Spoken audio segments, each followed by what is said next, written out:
Hi, and welcome to PassThePen.com. My name's Jose Henriquez. Today I want to show you how to add some motion and flair to your action shots. Let's get started.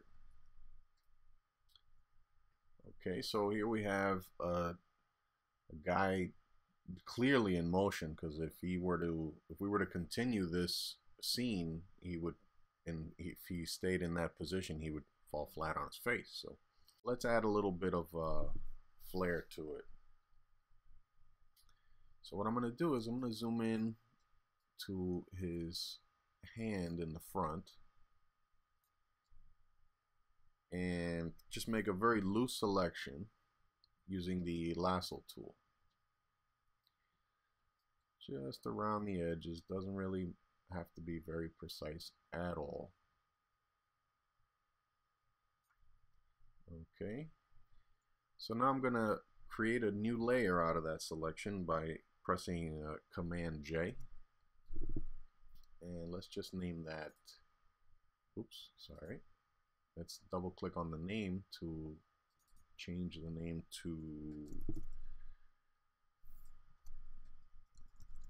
front hand, and let me zoom out a little bit. Now I'm going to go into Filter, Blur, Motion Blur. Tricked you there. You thought I was going Gaussian, didn't you? Let's put the angle on 90 and the distance to a ridiculous amount. If you can see over here, you barely even see what's going on there, even when you click to zoom. Let me hit OK.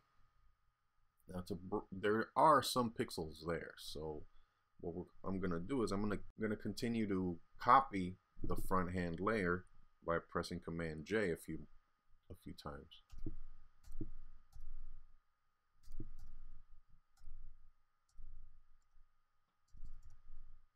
And a couple more.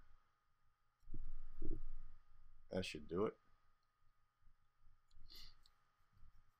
Oh, wait, looks like I pressed it a little more. There we go.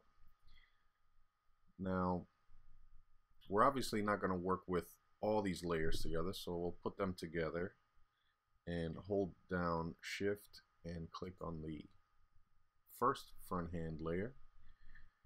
And to merge them together, I'm going to press Command E on the keyboard. Alright, now we're dealing with just one layer. Let me zoom in a little bit.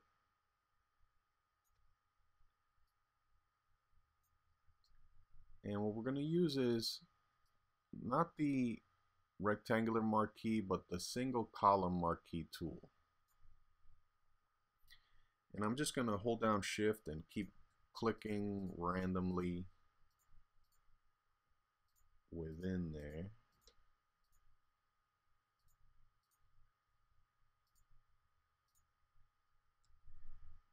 Let's get a couple of them out here just in case.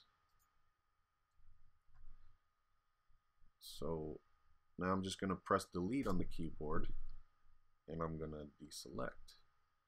So now we have some vertical lines going through to add some space and whatnot. So let's see. So now let me zoom back out. You know what? That's probably going to need a couple more lines of deletion. There we go. Alright, so now what I'm going to do is I'm going to transform it, and looking at this photo, you figure his hands must have been in front of his face extended. So I'm going to transform this motion blur as if it came from there. So let's see, if we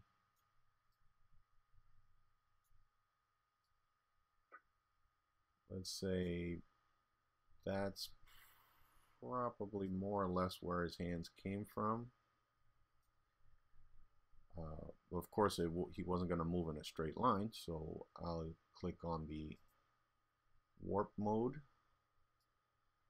and start dragging for that natural curvature that he probably used.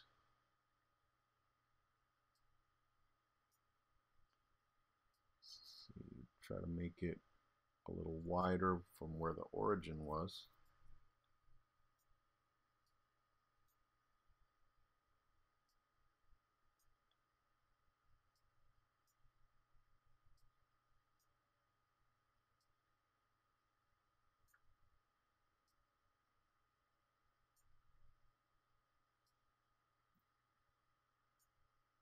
And probably thin out the original position where the hands came from, so make it a little thinner.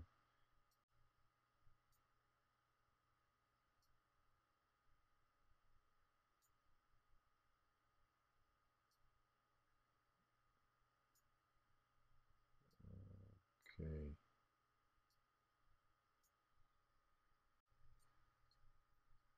And that's already starting to look pretty good.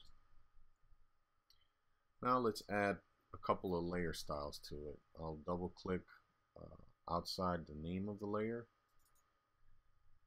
and let's go into outer glow. Now my settings are already here, but basically all I did was change the color to white and left the opacity around the 75. And depending on the resolution of your file, you might have to change the size, which is just the softness of the glow. So it's really up to your taste. And just in case, you want to add a check mark on anti-aliased, which helps with the softness of whatever your layer has. You may even have to mess with the range a little bit. Like, it really depends on what you selected and how big it was. So you know what, I'm gonna leave that around there. Okay, and we're not done yet. Let's go into inner glow, and on the inner glow you want to definitely change the color from yellow to something probably within the picture. Let's try a skin tone.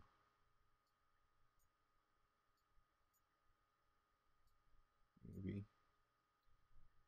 And just take a saturated color version of that. There we go. So as you move to the top right corner, you get more color strength and saturation. So you might want to just, it's really all, like I said, all depends on your own preference. Let's see. Now you might want to change the mode to something like hard light. That adds even more punch to your color. The outer glow is fine on screen, but the inner glow, it's really up to you. And anti-alias again, and then we'll click OK. Maybe lower the opacity just a bit.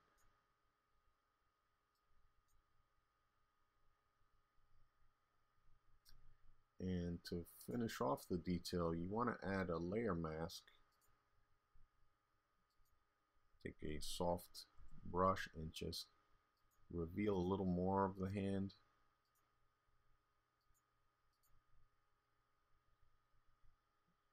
Okay.